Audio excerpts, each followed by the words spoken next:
Hello there, many thanks for joining us on Nigeria Decides Now. The conversation continues to meet the main focus on the postponement of today's sadly expected election, which has been postponed. Now, the former chairman, Nigeria Bar Association of Ibadan branch, that's Kazim Badamasi, says, well, that the Independent National Electoral Commission has the legal backing to postpone elections. We have two lawyers in the studio to speak on the legal angle to this development. Yes, we have Lolu Elegbe. He is an author. Thank you very much, Lolu, for joining us. Thank you for having me. We also have Liborous Oshoma. He's a lawyer. Thank you for joining us, Liborous. My pleasure, always. All right, so obviously everybody's wondering, what exactly does this have a legal implication? In fact, I hear that certain persons have said that, look, there has to be some form of explanation for this. Does INEC have the legal backing to postpone elections solely on its own, or what does the Constitution have to say about this? Okay, so Section 26, I believe, of the Electoral Act does give INEC the power to postpone elections. But at the same time, it has very clear parameters that are set for postponing the elections. Now, if I remember correctly, it's the only reasons, according to that act, are where INEC believes that there will be a breach of peace if the election holds, in case of natural disasters. And then the next one is a bit vague because it just says any other emergencies. Any other emergencies could be anything. It could be logistics. Well, would logistics qualify as an emergency? I don't think it is, because that's just bad planning. Bad planning and emergency are two different things. In this case, to be fair to INEC, they haven't given detailed reasons yet for why this has happened. The only thing we have so far is the statement they've given. But if we are looking at the actual definition of the word emergency, there's a saying that your lack of planning cannot be my emergency. We've had 4 years to plan this election. Up until early this week, I think I saw an interview with the INEC chairman saying there's no way a postponement is going to happen. We're ready, everything's all good. And then 2:30 or 2 a.m. or 2:30 a.m. on the day of the election, barely 4 or 5 hours to the first polls opening, we hear that for logistical reasons, this is not happening. Do political parties have any grounds whatsoever to sue INEC for this last-minute suspension of the polls without due diligence? I mean, it's a few hours, let's say barely 6 hours to the elections proper. And if there be a vagueness in the Electoral Act, can lawyers like you and Liborous, somewhat take advantage of that vagueness to, file a suit against INEC? Yeah, I mean, I think that's part of the problem in law, where you have certain laws that are open to all sorts of interpretations because they are that vague. Other emergencies could quite literally mean anything. But does that also apply to logistics? So, I mean, obviously there are lawyers that would argue that logistics would be an emergency if we're not able to get sensitive materials to certain areas, or I think in the last 2 weeks we've had 2 or 3 INEC offices get burnt, those sorts of things. But I go back to my original point, which is destruction of INEC materials has almost become a seasonal thing in Nigeria. So they should know that these things were going to happen. They should have planned for these things in advance. So coming 5 hours to the election to say this is not happening for X and X reason, it's now, Liborous, it's almost 11 hours after that first official announcement from INEC coming through. Now, do you think the average Nigerian is reading wrong meanings into this issue? Because even when it comes to the interpretation of the law, we find out that there are some politics that come into place. Do you think we are reading wrongly into this postponement? In the absence of information, rumor thrives. And so when an agency of government refuses intentionally to give information, people will definitely feel Why is it intentional? Why do you think it's intentional? It is intentional. I say this advisedly because as at the time INEC postponed the election, they already had reasons for postponing it. But INEC has pretended all this while. And you thank God you're using the word pretense. Do you think we just thrive under this culture of silence where we don't think we're supposed to communicate? Communication is a very key tool in government. You find out that, government officials, agencies, hardly communicate effectively. INEC didn't just wake up to realize these challenges today. These challenges had been there, but they pretended that, look, we're going to surmount them. But these issues were being questioned over and over. Allow me lay this foundation so you understand where I'm going to. And so they pretended and then gave a false hope to Nigerians that, look, we're on top of the game. Even while they were meeting to postpone the election, they were still telling you, don't worry, elections will hold tomorrow. If you remember, as at 11:30 yesterday, the news was all over the social media that INEC has called an emergency meeting and that the polls might likely be postponed. And thereafter, at about 12, INEC spokesperson came out to say, look, Nigerians, we love talking, that people should go about their normal duty, that postponement this is a normal meeting, that anyway, elections around, they are holding election tomorrow, and so it is natural for them to meet. And 2:43, the INEC chairman came out to make the announcement that we already knew they were going to make. And so, with all of that, if you are discerning key watchers of political events in Nigeria, right from that 11:30 that there was an emergency meeting, against the backdrop of the complaints across the country that for non-availability of electoral materials, you know fully well that, look, it's either INEC will go ahead to conduct election in some states and not conduct in others, like it happened in 2011, but midway they had to call off the election, or the INEC will call off the election completely. Because in some states, even when materials arrive, result sheets were not available. And so, when you juxtapose all of this, the only conclusion that you can draw is the fact that it's either INEC intentionally walked from the answer to the question, or they saw the clear signs from that the process was going to be compromised. But rather than prepare for it, they intentionally just pretended. But to have to interject as well, because we have to look at this from a holistic point of view. The PDP has already alleged or pointed fingers at INEC and saying that, well, there's some level of compromise. The APC has also done that as well. And the CUPP is saying, well, INEC, you've done a good job by postponing now than later into the election. Now, some school of thought would think that at this point in time that INEC is somewhat autonomous or independent. Do you think INEC is truly independent as at this point in time? And do you think it also has the legal backing to extend to a week or more? First and foremost, I don't like this idea of playing politics with these issues. Because if you look at the two major political parties, two of them are going to benefit from the postponement. If INEC had gone ahead with the deficiency in delivering of electoral materials, if INEC had gone ahead, they would still have complained. The PDP would have issued a statement, the APC would issue a statement. But INEC, to me, INEC did the right thing by, appraising the situation and saying, you know what we have, because the law says, provided the reasons are cogent and verifiable. And so, if the reasons for postponement are cogent and verifiable, yes, you can blame them. But let's look at it. It's between the devil and the deep blue sea.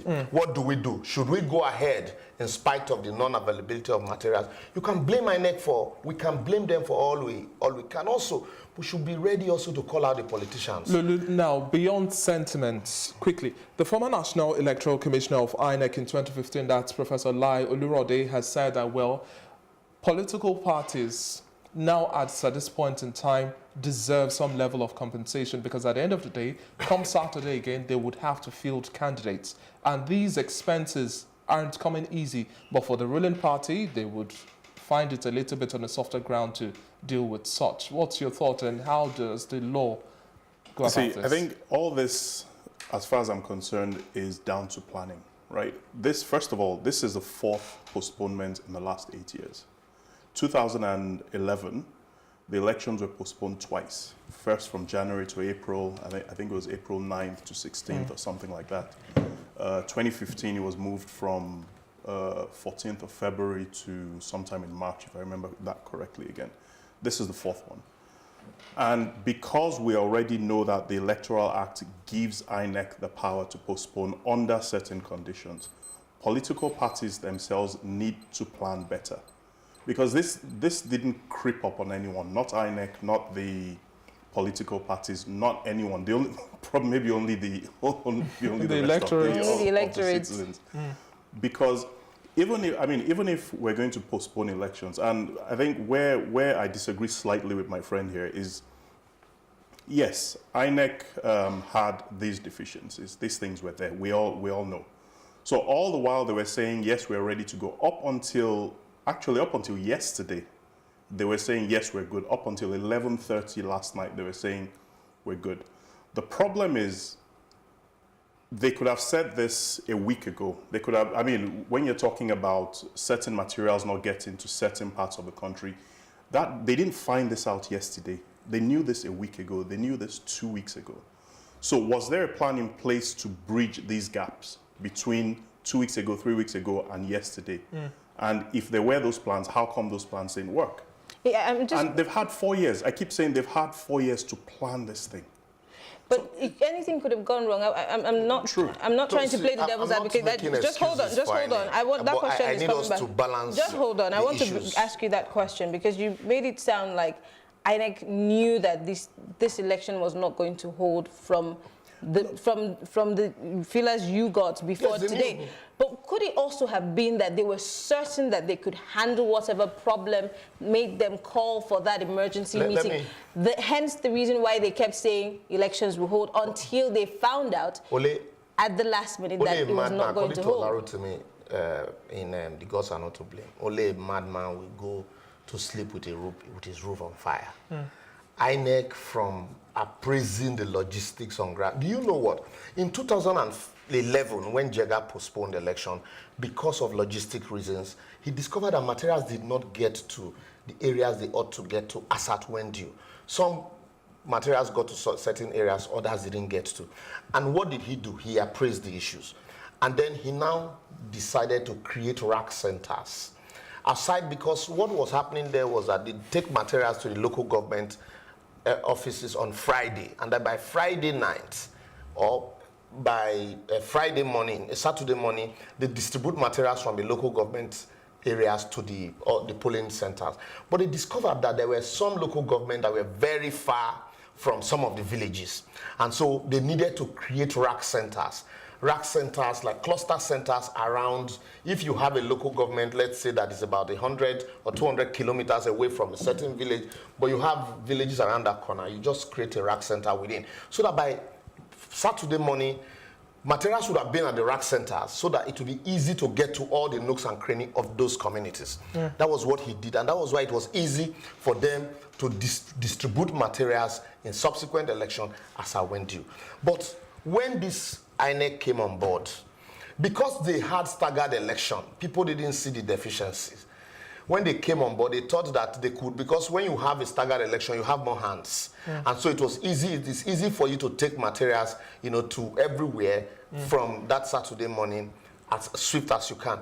As at yesterday evening, Friday evening, and then you know what, during Jega's time, by Wednesday, Jega will address stakeholders meeting. By Thursday, materials had left the INEC's state headquarters to the local government. So by Friday evening, you will be talking of moving materials from local government to rack centers. But if by Friday night, people were still at CBN, at the state headquarters, to collect materials that have not moved to local government and subsequently to rack centers, the only conclusion you can draw is that these materials will not get to where they are going by this time. But the question is, why isn't INEC following the Jega plan if it worked in 2015? Or is it that we have a problem with continuity and this is ditto for even our leadership? Yeah, I think it goes beyond continuity because, project management, for example, right? And one of the things that we do as PMs is we conduct an after-action review after any issue, right? And what I would have expected INEC to have done, not even just this year, but over the last 8, 12 years, is after every election, you conduct an after-action review. What did we do well? How can we improve on this? What did we do badly? How do we prevent this from happening again?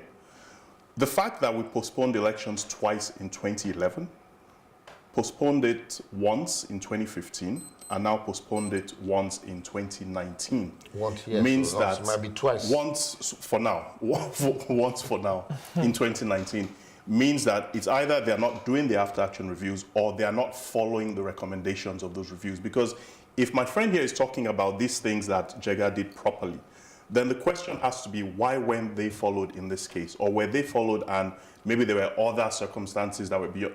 We need answers to these questions, because at the end of the day, none of this makes sense.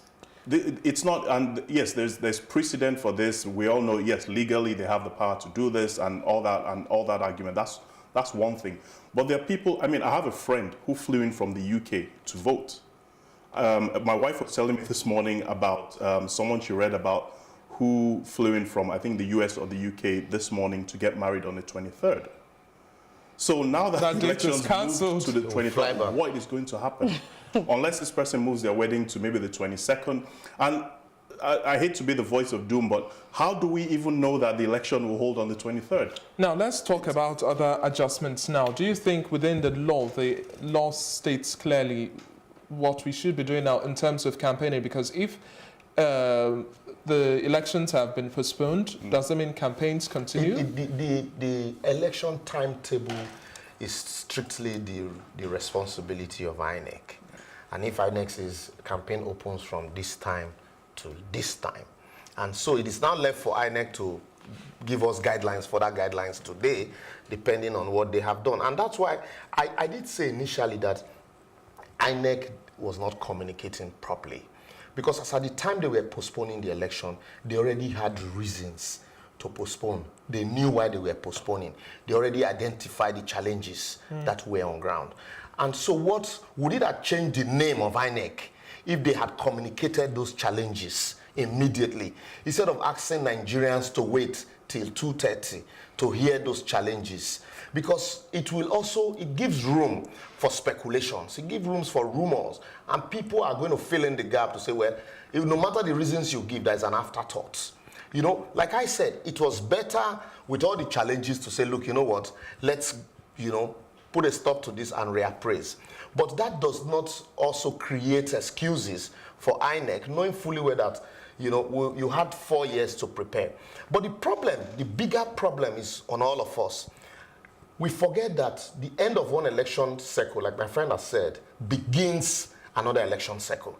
And so after INEC retreat, because after every election, they go for a retreat and they appraise all the challenges. But after the appraiser, the rest of us started playing politics with all the issues. We went to sleep with INEC. INEC went to sleep with the electoral processes. One, all the loopholes identified with the card readers and how you needed to up the stake to ensure that, because one big problem for them was logistic. What became of the amendment?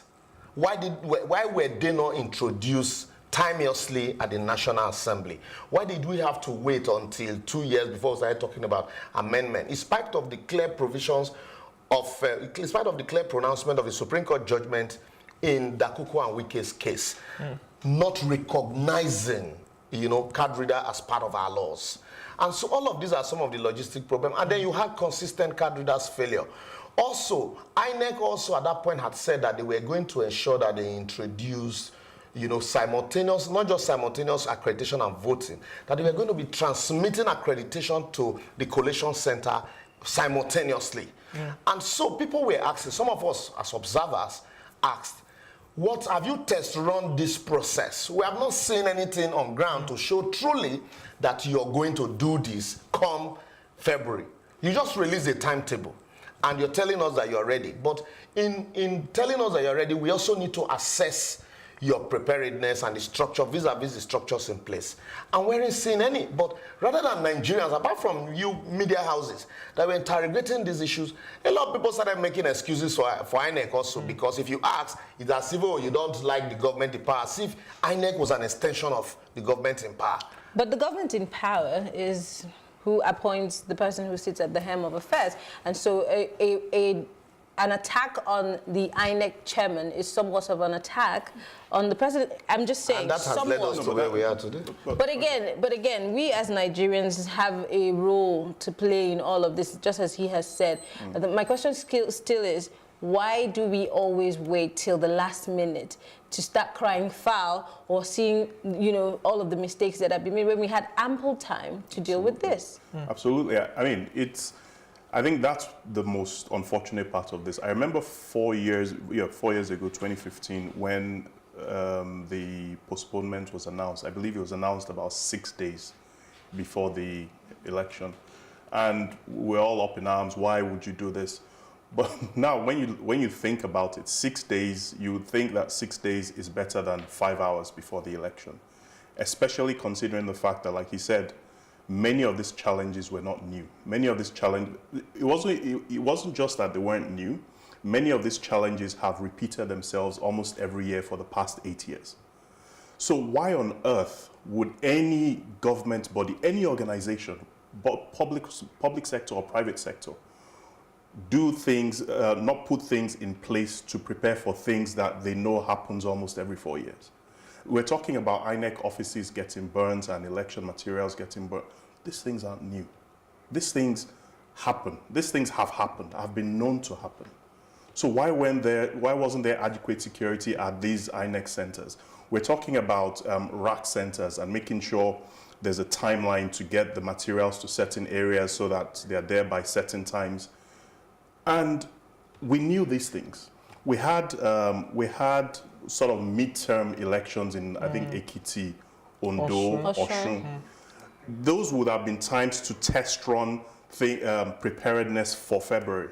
Whether that happened or not, I don't know, but those should have happened. Well, we describe those elections as litmus tests that INEC should have learned lessons from. But this time around, which areas, as a legal practitioner or somebody who understands the law, which areas do you think we should be making amendments when it comes to releasing of funds for INEC? Because no doubt, I would say, some quarters have proved beyond doubt that this situation we are having right now and the inefficiencies with the distribution and mobilization comes from the fact that we've had late release of funds.